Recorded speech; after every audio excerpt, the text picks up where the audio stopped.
Então, queridos, abra, por favor, a sua Bíblia no livro de Atos dos Apóstolos, capítulo 3. Nós vamos abrir a nossa Bíblia neste capítulo, mas nós não vamos ler o texto agora, tá bom? Mas acompanhe comigo, deixe a sua Bíblia aberta aí, e nós vamos mergulhar no capítulo 3 de Atos dos Apóstolos, que é bastante fácil de achar, né? Aí no Novo Testamento você acha rapidamente. Então, capítulo 3 de Atos dos Apóstolos, a gente não vai ler, como eu já falei, enquanto você já encontrou aí, eu só queria ambientar aqui a nossa manhã. Nós estamos no começo da igreja, que a gente chama de primitiva. Esses irmãos, no capítulo 2, experimentaram algo totalmente novo. O Espírito Santo tinha descido em Pentecoste, você vai lembrar comigo, ali em Atos, capítulo 2, Pedro tinha sido tomado pelo Espírito Santo e com grande ousadia pregou o Evangelho. Houve muitas conversões e esses conversos, esses convertidos, estão vivendo ali no finalzinho, naquele texto áureo, né? Que a gente tem do capítulo 2, versículo 42, né? Perseveravam na doutrina dos apóstolos, na comunhão, no partir do pão e nas orações. Então, a igreja está vivendo um ambiente muito gostoso, tudo muito bonito, tudo perfeito. Mas, meus irmãos, a igreja, nesse momento, apesar de não parecer, corria sérios riscos, sérios perigos. E é sobre isso que eu queria falar com você nessa manhã. Vamos ver que perigos são esses? Olha aí para a sua Bíblia, Atos capítulo 3. A gente vai fazer uma seleção, eu vou falar sobre todo o capítulo 3, mas vou fazer uma seleção aqui para não cansar muito, tá? A gente vai ler só o versículo 1 e 2, e depois os versículos 12 a 16. Você está comigo? Diz amém? Muito bem, então vamos fazer a leitura. Eita, hoje de manhã tivemos um café gostoso também dos juniores, não foi? Boa iniciativa, que Deus abençoe. A gente precisa também partilhar o nosso comer do pão, faz parte da comunhão. Vamos então para o nosso texto, versículo 1 e 2, Atos dos Apóstolos, capítulo 3. Pedro e João estavam se dirigindo ao templo para a oração das 3 da tarde. Eu estou lendo aqui na Nova Almeida Atualizada, mas na verdade eu separei aqui a Nova Versão Transformadora. Ela traz um texto mais fluido e eu vou me concentrar nesse texto, tá bom? Vamos então recomeçar. O versículo 1 diz o seguinte: certo dia, por volta das 3 da tarde, Pedro e João foram ao templo orar. Um homem aleijado de nascença estava sendo carregado. Todos os dias, ele era colocado ao lado da porta chamada Formosa, para pedir esmolas a quem entrasse no templo. Agora vá comigo para o versículo 12, e a gente vai ler até o 16. Versículo 12. Pedro, percebendo o que ocorria, dirigiu-se à multidão. Povo de Israel, por que ficam surpresos com isso? Disse ele. Porque olham para nós como se tivéssemos feito este homem andar por nosso próprio poder ou devoção. Pois foi o Deus de Abraão, de Isaque e de Jacó, o Deus de nossos antepassados, quem glorificou seu servo Jesus, a quem vocês traíram e rejeitaram diante de Pilatos, apesar de ele ter decidido soltá-lo. Vocês rejeitaram o santo e justo e em seu lugar exigiram que um assassino fosse liberto. Mataram o autor da vida, mas Deus o ressuscitou dos mortos. E nós somos testemunhas deste fato. Pela fé no nome de Jesus, este homem que vocês veem e conhecem foi curado. A fé no nome de Jesus o curou diante de seus olhos. Hoje de manhã, meus amados, eu gostaria de falar sobre os passos que colocam a igreja em movimento. Vamos orar ao Senhor? Ore também comigo. Feche os seus olhos. Nós estamos aqui buscando a face de Deus, queremos sair daqui tocados, acreditamos no poder da palavra. Então ore também comigo. Senhor, muito obrigado, Senhor, porque estamos aqui, Pai. Nós te louvamos porque é uma oportunidade única na nossa vida que se repete, mas de maneira diferente. Nós queremos olhar para esse estado da igreja, Senhor, e pedir que o Senhor nos ajude a avançar, Senhor, a continuar em movimento, a nos desprender daquilo que quer nos paralisar, Senhor, para que nada possa impedir o teu agir em nossas vidas. Fale-nos mais uma vez, Senhor, te pedimos em nome de Jesus. Amém. Amém, meus amados.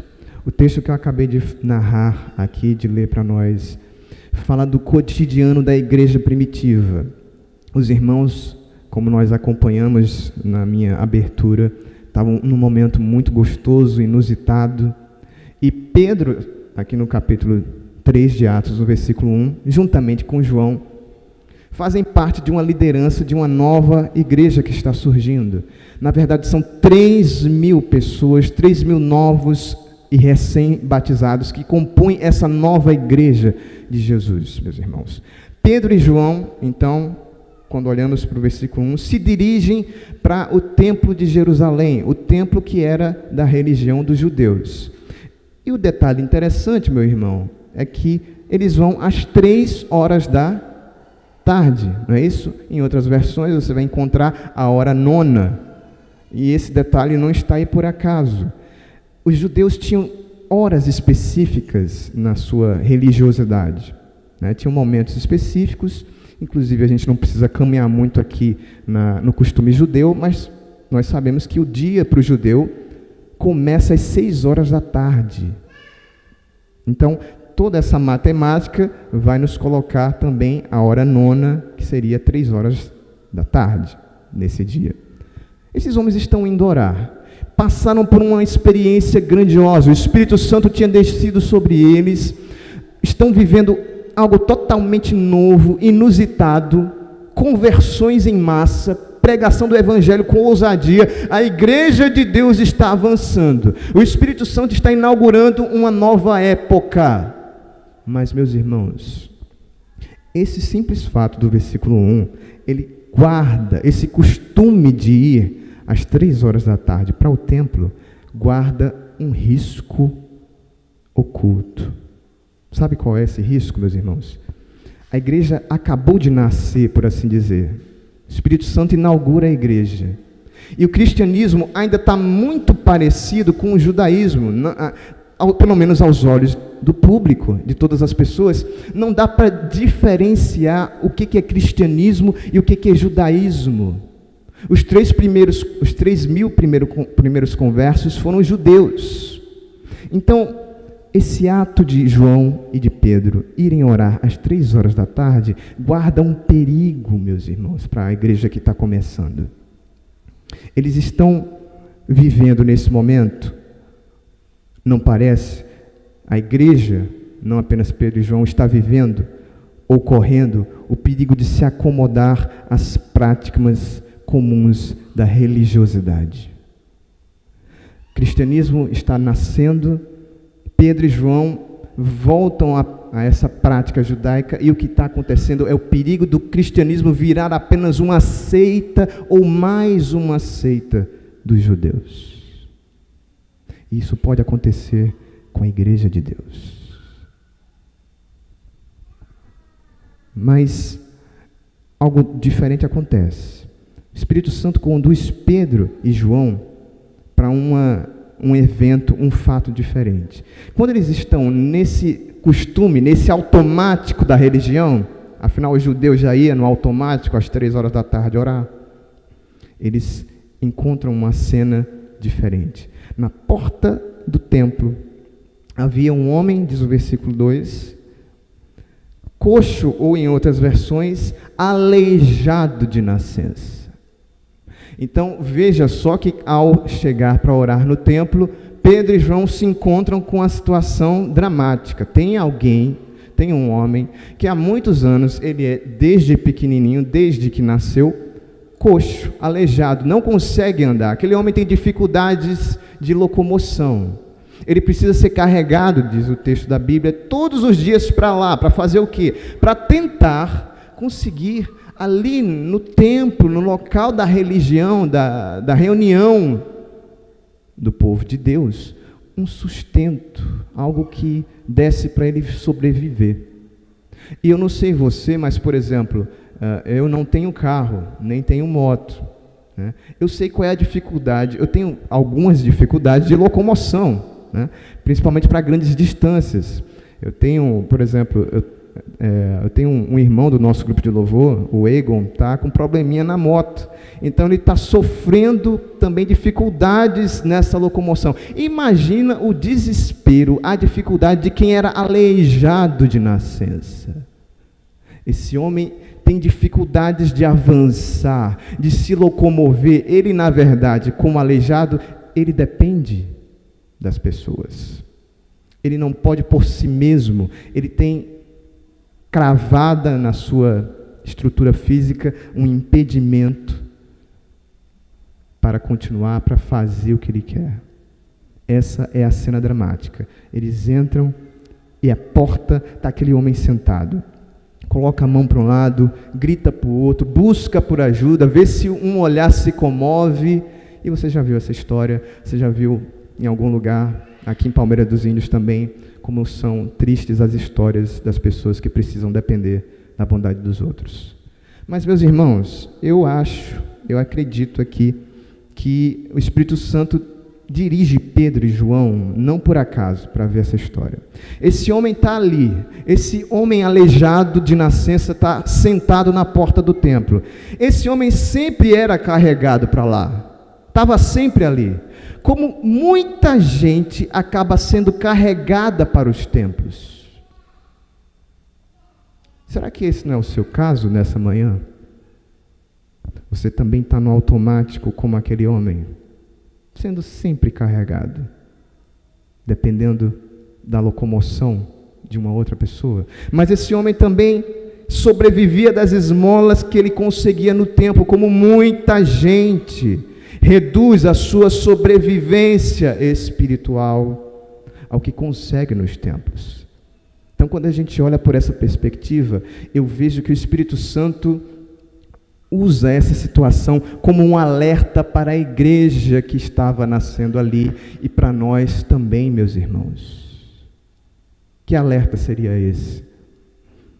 Se a igreja continuasse naquela situação, se a igreja, no sentido representada ali com Pedro e João, se acomodasse nos moldes, no modismo, no dia a dia, no costume da religião, algo terrível poderia acontecer. Sabe que perigo a igreja corria? O primeiro perigo que a igreja corria era de ficar aleijada à porta do templo. Aquela visão, para mim, não é por acaso.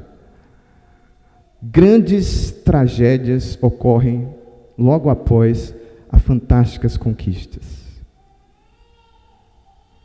Você já pensou nisso nessa manhã? Quando a gente consegue coisas maravilhosas, um emprego, você consegue restaurar a sua relação no casamento, você recebe uma notícia que saiu um dinheirinho que você estava esperando há muito tempo, soltou o FGTS, que maravilha. E aí você cai e faz a besteira de se endividar, de colocar mais do que podia no cartão de crédito, ou então, logo em seguida, você briga com o patrão. Acontece uma tragédia, porque momentos de grandes conquistas são perigosos. A gente acha que está muito além do que na verdade nós estamos. Então eu queria que você notasse isso hoje de manhã. O perigo que a igreja corria era pensar que ela estava caminhando, que ela tinha alcançado um nível de estabilidade. Está tudo beleza, o Espírito Santo já veio, 3.000 pessoas, está bom demais. E o Espírito leva Pedro e João para contemplar com os olhos, dramaticamente, que aquele que se acomoda à porta da religião pode ficar aleijado. Mas o que fazer então com essa situação? como é que resolve essa situação da gente não se acomodar? Como é que Pedro resolveu aquela situação? Pedro observou o homem observou Pedro, e o aleijado, com os movimentos que possuía, começa a se dirigir para Pedro, então, diz o versículo 3. Pedro recebe o pedido da esmola daquele homem, mas no versículo 4, o apóstolo Pedro toma duas atitudes, ele faz dois movimentos. O primeiro movimento que Pedro faz é se dirigir para aquele homem. Ele diz, essa frase que a gente precisa guardar bastante para nós, ele diz, olha para nós. Que não é um nós de diluir todo mundo. Olha para nós aqui. Não, olha para nós dois. Está individualizado. O que o apóstolo Pedro faz em primeiro lugar? Ele chama, ele pede que o aleijado se concentre nele, não se distraia, chamando para ele, Pedro, a responsabilidade e não para outros. E a gente precisa primeiramente entender isso, meus irmãos. Para vencer o comodismo, chame a responsabilidade para você. Mas depois, Pedro dá ao homem aleijado o que a religiosidade não podia dar. O que Pedro diz para o aleijado? O aleijado está ali pedindo, me dá uma esmola, pelo amor de Deus, eu estou precisando aqui, eu estou sem comer desde ontem, estou precisando porque não tenho outro meio para sobreviver. E Pedro diz o que para aquele homem, meus irmãos? Não tenho prata nem ouro, mas o que eu tenho eu te... O que ele tinha, meus irmãos? Jesus. Pedro dá para aquele aleijado o que nenhuma religiosidade pode dar. Só os cristãos podem dar. Pedro dá Jesus. E isso é o remédio, meus irmãos. Essa é a solução para a gente não cair no perigo de ficar parado. A igreja, quando estaciona, perde a única coisa que pode transformar o mundo. Uma igreja que fica paralisada à porta do templo, perde Jesus. Jesus está sempre em movimento. Se você não quer, como Igreja Batista Castelo Forte, se nós não queremos nos acomodar com o que a gente já viveu, a gente precisa voltar a dar Jesus para as pessoas. Assim, meus irmãos, o passo para a gente não ficar parado é invocar o nome que coloca em movimento. O que Pedro faz é, filho, olha, eu não tenho prata nem ouro, eu não tenho o que a religiosidade pode te dar. O máximo que a religião pode oferecer para as pessoas é beneficência. É um alívio de consciência. O máximo que a religiosidade pode dar para você é, você veio para o culto hoje de manhã, está ok. Você veio hoje à noite, beleza, consciência, paguei o pedágio de Deus. Agora, o que só o Evangelho pode dar é paz de consciência. É alma lavada no sangue de Jesus. É tranquilidade, é deixar a cabeça repousar tranquila no travesseiro, mesmo que o dia tenha sido mau. É saber que você já entregou tudo nas mãos daquele que pode transformar todas as coisas. Por isso, meu irmão, se você se sente acomodado, invoque o nome que faz você levantar. Pedro disse para aquele homem, filho, eu não tenho prata nem ouro. Eu não me reduzo à religiosidade, mas o que eu tenho eu te dou, em nome de Jesus, levante-se e ande. E diz o texto que aquele homem começou a sentir os seus músculos ganhando força, circulação voltando, alguma coisa estranha. Pedro começa a ajudar o homem a levantar, você vê comigo aí, no versículo 5, e versículo 7, ajuda a levantar, e o homem mesmo sente a força, ele de um salto se coloca de pé, e agora aquele homem está de pé ali sem acreditar. Meu Deus, eu não estou acreditando no que está acontecendo, eu estou em movimento, a minha perna voltou, eu nunca tinha conseguido andar. O milagre de Jesus é completo, meu irmão.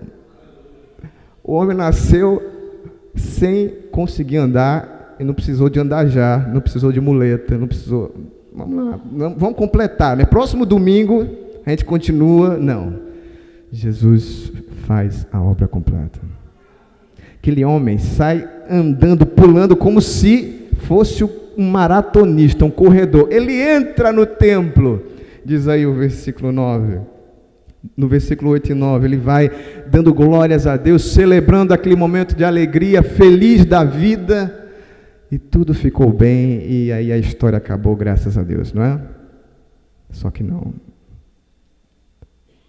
Era bom que a gente pudesse concentrar apenas a nossa vida nos momentos bons, mas não foi o que aconteceu. Os perigos não terminaram naquele momento, meu irmão. Um outro perigo voltou a acontecer. Diz a palavra de Deus aqui, nos versículos 9 a 10, que quando esse homem restaura a sua capacidade de andar, quando o milagre aconteceu, quando Deus agiu, quando Pedro tomou a atitude certa, se pôs em movimento, invocou o nome de Jesus, aquele homem entra no templo, e todas as pessoas que estão ali participando do culto se espantam, ficam perplexas. Não é possível, esse é o fulaninho, é o aleijadinho de nascença. Aí começa o bochicho, começa a fofoca ali, eita, começam dizendo por outro, é ele mesmo, não acredito, e todo mundo faz aquela roda, fica sem acreditar, até que fica Pedro, João e o ex-aleijado agora no meio do círculo, e todo mundo de olhos nele, nos três, na verdade, né? No versículo 11, o povo fica sem acreditar, fica perplexo, o que é isso, o que está acontecendo, que história nova, que nova doutrina é essa que apareceu aí? E aqui, meus irmãos, no versículo 12, o apóstolo Pedro nota que algo estranho está acontecendo, um perigo sutil. Pedro, João e o aleijado ali, o ex-aleijado, começam a atrair muita atenção, como muitos cristãos atraem a atenção das pessoas quando Deus usa eles mesmos. Quando a igreja de Deus começa a agir, nós realmente chamamos a atenção do mundo. Nós viramos luz do mundo. Porém, meus irmãos, Pedro nota algo acontecendo. A multidão estava olhando para Pedro, para João, para o ex-aleijado, da mesma forma que Pedro tinha pedido para o aleijado, olha para nós, está lembrado? Aí no versículo 2, no versículo 3, isso, Pedro tinha pedido, aleijado, olhe para nós. Agora a multidão está fitada, concentrada, perplexa, o que vai acontecer agora? Quem são esses homens? Mas veja que esse olhar da multidão para Pedro, João e o ex-aleijado é totalmente diferente do primeiro olhar. Pedro nota que por trás desse olhar existe um perigo que assola a igreja até os dias de hoje. Sabe que perigo é esse, meu irmão? Pedro nota esse perigo, é o perigo de achar que o seu próprio poder consegue fazer andar. Sabe o que estava na mente daquelas pessoas? Que coisa linda, que coisa fantástica. Esses homens são poderosos, viu? Já pensou? Chegou aí agora 2 pastores, né, sem nenhuma referência, viu, pastor Carlos? Chegou aí, esses homens são do poder mesmo, viu? Rapaz, olha só. A multidão começou a atribuir o poder da situação a quem? A igreja. E sutilmente, o perigo que a igreja sofre para também ficar parada, para não se colocar mais em movimento, é achar que o poder de Deus está nela, está nas suas ações, que ela tem o poder de fazer quem ela quiser andar, quando ela quiser andar. Em outras palavras, meus irmãos, nós temos que ter muito cuidado. Nós somos chamados para fazer as boas obras de Deus. Nós somos chamados para agir e fazer a vontade de Deus, de fazer o reino de Deus crescer no mundo. Mas se a gente começar a se acostumar com as vozes, se a gente buscar os holofotes, se a gente se concentrar nos olhares, nós vamos cair na sutil tentação de dizer, lá no fundo do coração, eu sou bom. A obra de Deus está acontecendo por causa de mim. Ou outras pessoas. Não, rapaz, você está vendo como é que está a situação agora? É porque na minha época era diferente. Na minha época, os jovens eram diferentes. Aí agora entrou fulano. O perigo que a gente corre, meus irmãos, é achar que Deus precisa de nós. O que a gente faz alguma coisa. A gente tem capacidade de fazer a obra de Deus andar. Esse perigo é um perigo que ronda qualquer pessoa. Adolescente, jovem, homem, mulher, todos nós corremos esse perigo, meus irmãos. E como é que a gente consegue vencer esse perigo? É um perigo difícil porque, meus irmãos, a vaidade é uma legião que paralisa. Quando a gente começa a se orgulhar, veja como é sutil, das coisas que a gente faz, até fazer o bem é difícil. Hoje de manhã eu coloquei uma frase lá nas minhas redes sociais, que até o bem precisa, para fazer bem, precisa de limites. Não basta apenas fazer o bem para a gente colher ou fazer bem. Existem bens que fazem mal. E a gente precisa discernir essas coisinhas bem. A gente olha para a história da Igreja Batista, Castelo Forte. A gente tem 16 anos de idade. Veja só a nossa igreja, é uma igreja estável.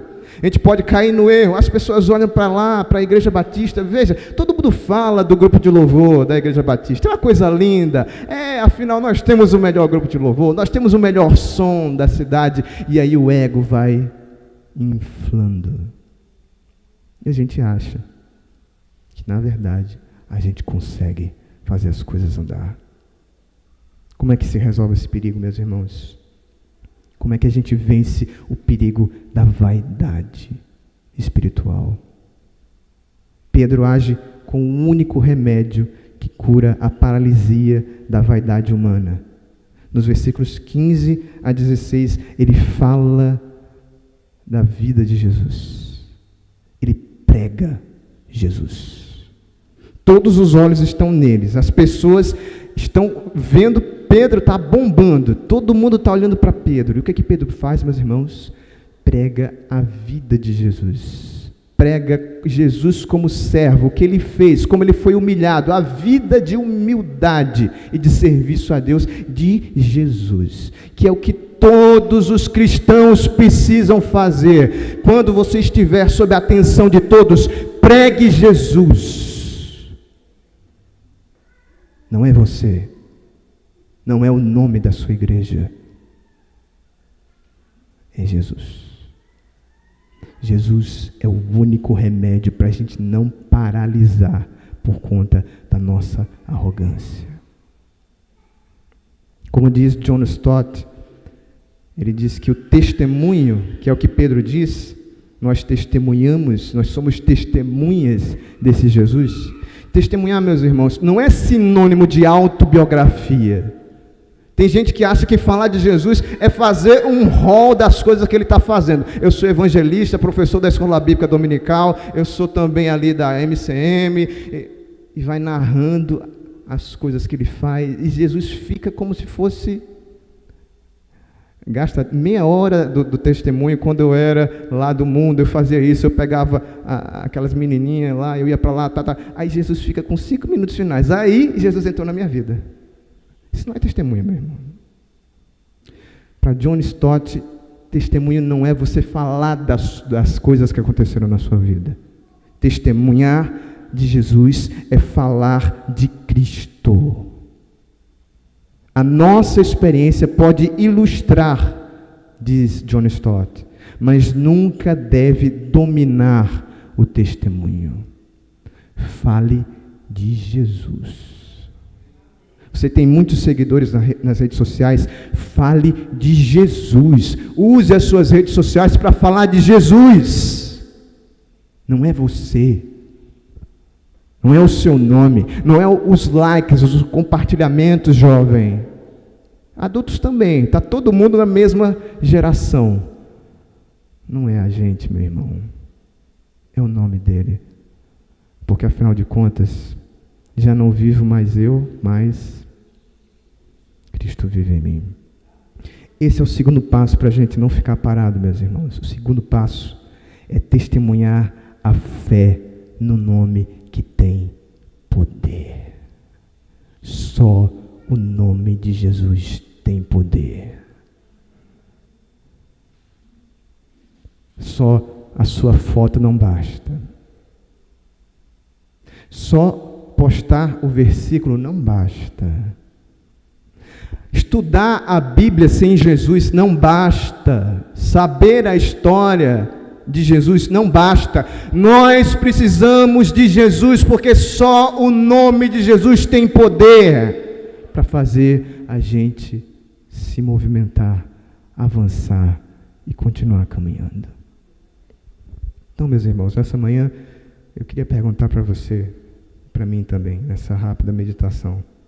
Hoje de manhã, sinceramente, você sente, talvez, que está como aquele aleijado, que você está paralisado à porta do nosso templo? Você sente que você caiu no perigo da acomodação religiosa? Desse primeiro perigo que a igreja corre? Domingo, quinta, reunião de oração, e aí você confunde estar na igreja com ser igreja. Na verdade, estar no templo com ser igreja. Será que você não está ficando aleijado na porta do templo? Ou talvez, será que não é o seu caso? Será que não é o meu caso? Que a gente está acreditando nas vozes das pessoas. Que coisa maravilhosa! Que servo de Deus! Olha só, que lindo, que maravilhoso! A gente precisa de pessoas como essa, como esse homem, como essa mulher. Exemplar. E você quase acredita que você é bom mesmo, como dizem. E você chega lá no fundo a acreditar tanto que você acha que você consegue, que você é a solução que a Igreja Batista Castelo Forte está precisando? Será que lá no fundo, só aqui entre nós, meus irmãos, será que a gente não tem uma pontinha de orgulho, achando que a gente consegue resolver o problema da nossa casa? O problema lá no nosso trabalho?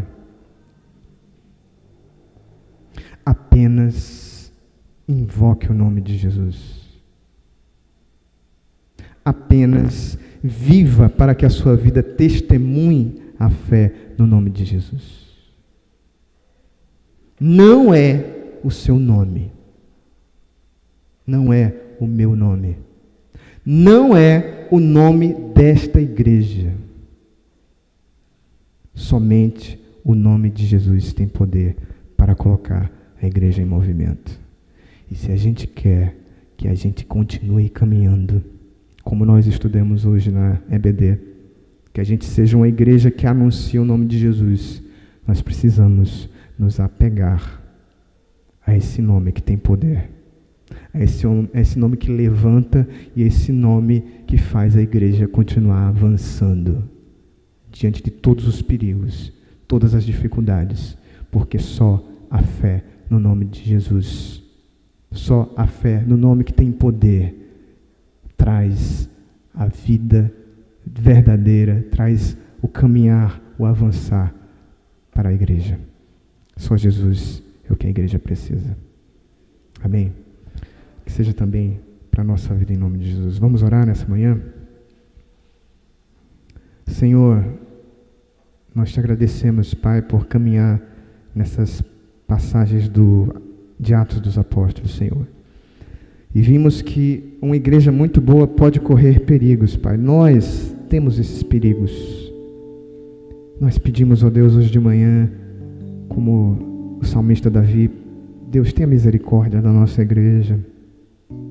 Oh Deus, não nos deixa cair nessa repetição fria, Senhor.